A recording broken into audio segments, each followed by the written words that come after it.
Have you ever asked yourself, why is my life the way it is? Why do I suffer? Why do some people seem to be born lucky while others struggle their whole life?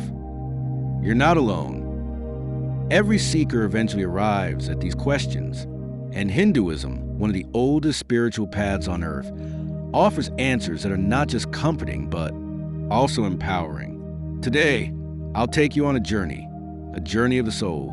We will explore the two most powerful forces shaping our lives: karma and reincarnation. You've heard the word before. Karma has become a buzzword. What goes around comes around, they say, but in truth, karma is much deeper. In Sanskrit, karma simply means action, but not just physical actions. Every thought, every emotion, every intention, these two are karma. Think of karma like an invisible notebook that records everything, not to punish you, but to reflect your inner state outward. Let me give you an example. When you plant a mango seed, you don't get lemons. You get mangoes sooner or later. Similarly, every action you perform plants a seed, and each seed has a time. Some sprout quickly, others take lifetimes. But eventually, everything comes back, not as a reward or punishment, but as a lesson. Because karma is not about good or bad. It's about learning, growth, and consciousness.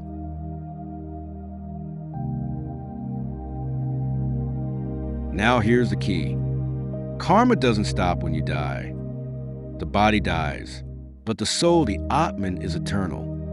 Hindu scriptures say, just as a man sheds worn-out clothes and puts on new ones, the soul discards an old body and enters a new one. This is reincarnation. The soul carries forward its unfinished karma into the next life. Your talents, your fears, your instincts, even your health, these could be echoes from past births. Let me illustrate. Have you ever met a child who plays music like a master at age 5? Or someone who fears fire without ever being burned? Science may call it genetics or trauma, but Hindu sages knew another truth. Samskaras, the impressions from past lives carried by the soul. Life, my dear friend, is a school. Earth is your classroom. Your relationships are your teachers. And karma is your syllabus. Just like a student who fails a class must repeat it. The soul keeps returning, learning lessons, correcting mistakes, evolving. Did you hurt someone in a past life? In this life, you may face betrayal, not as punishment, but to understand what it feels like to develop empathy. Did you misuse power? Now, you might be born powerless, to learn humility. Every situation, every person in your life is connected to your spiritual syllabus. It's all part of your soul's curriculum. Now listen carefully. This is crucial. Karma is not the same as fate. It does not mean you're stuck. Yes, your past karma created your present, but your present karma is creating your future. Let me give you an example. Imagine you're an archer. One arrow has already been shot. This is your past karma. You can't stop it midair. You can only face the consequences. But in your hand, you hold new arrows. You have the power to aim them with wisdom. You are never without choice. You are never without power. That is the true beauty of Hinduism. It doesn't preach fear. It teaches freedom through awareness. So, what is the end goal? Why keep coming back again and again? The answer is moksha, liberation from the cycle of birth and death. When all karma is balanced, when the ego dissolves, when you live only in truth and love, you are no longer bound to this world. You merge into Brahman, the supreme reality, not as a drop in the ocean, but as the ocean itself. No more rebirth, no more suffering, only bliss, only oneness. This is not fantasy. It is the deepest truth of existence.